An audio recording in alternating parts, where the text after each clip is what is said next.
Hello everyone, welcome to the channel. In this video I will demonstrate how this sensor that I'm having here works. For those who may not recognize this sensor, it is commonly used in e-bikes and is called a PAS sensor or pedal assist sensor. Essentially, the function of this sensor is to assist the e-bike rider during the pedaling by activating the motor. So this such of assistance provide a smoother acceleration, especially when the e-bike is starting from a stationary position.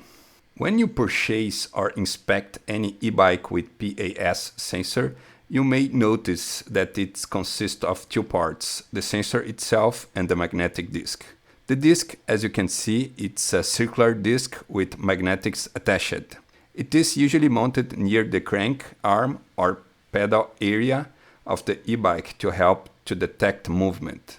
There are many versions of magnetic disc, especially concerning the number of the magnets attached. For example, I have two models here, one with 5 magnets, as you can see, and other with 12 magnets. Regarding the sensor, you will note in e-bike that is fixed to the frame, and its principle of operation is based on magnetic detection through a Hall effect sensor.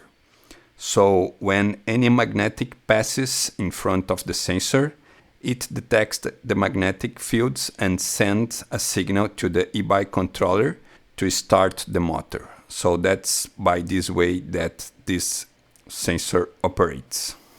Despite the information provided in this video so far, the main objective is to give you a practical approach on how to test this PAS or pedal assist sensor outside the e-bike. To achieve this, I will address the wiring, connections, the necessary component for testing, and the other relevant information that will be useful when you try to do this test. Other relevant information of the disc is regarding these inscriptions. As you can see, there are arrows. It's because the sensor have the capability of detect the movement of the disc if going forward or backward. Moving on for the components to test the sensor. First of all, we need the multimeter to make the measurements. Other necessary component is the power supply. I'm using this USB power supply adjusted for 5 volts DC. That is the regular to use in the instruments of e-bike. Prior to start the connection with the multimeter, the power supply and the sensor, we need to understand what we need to connect in the sensor. The function of each wire is generally by the color of them. So basically we have the blue one, that is the negative. In some cases we can find this negative as a black wire. Then for the positive we have the red wire, and finally for the yellow wire we have the output of the sensor. First connection is the yellow wire in the multimeter. Now for the power supply we just need to connect the negative in the blue wire of the connector of the sensor. And now to finalize we need to connect the positive, the power supply, in the red wire of the connector. Now we already have everything connected to start with the test. So let's power on the multimeter. As you can see, we have around 0.6 volts in the multimeter without any magnet in front of the sensor. So let's pass a disc in front of the sensor.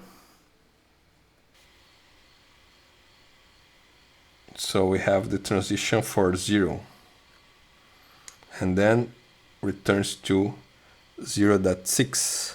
So let's pass again 0 and then 0.6. So in the other 0, 0.6. So means that when we don't have any magnet in front of the sensor with this direction here of the arrow, so means that is the clockwise direction. When we have the detection of the magnet, we have 0 volts, and then after this, when we don't have the presence of the magnet, we have 0.6 volts. Another way to test the functionality of the pedal assist sensor instead of use this magnetic disc is to use a magnetic with the magnetic poles identified. With this magnet it is more easier to understand that the sensor has the capacity of identify which is the direction of the movement of the disc.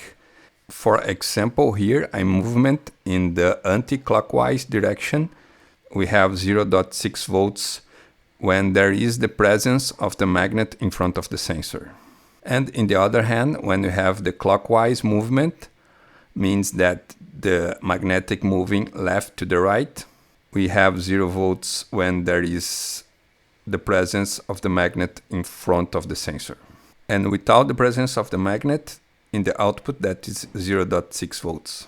And when we have the opposite movement, right to the left, anti-clockwise, we have the opposite of the last movement. Other details is regarding the pole. If you reverse the pole, we have exactly the reverse of the output of the sensor in relation to the movement. Basically, in south pole, when you have 0.6, when you use the north pole, will be 0 volts, and then when you have 0 volts in south pole, will be 0.6 volts in north pole.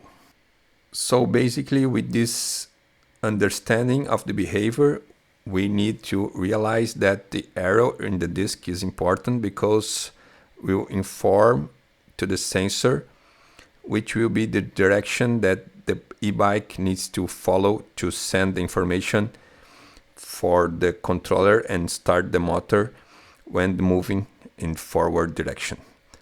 So that's it for this video. I hope you enjoy it.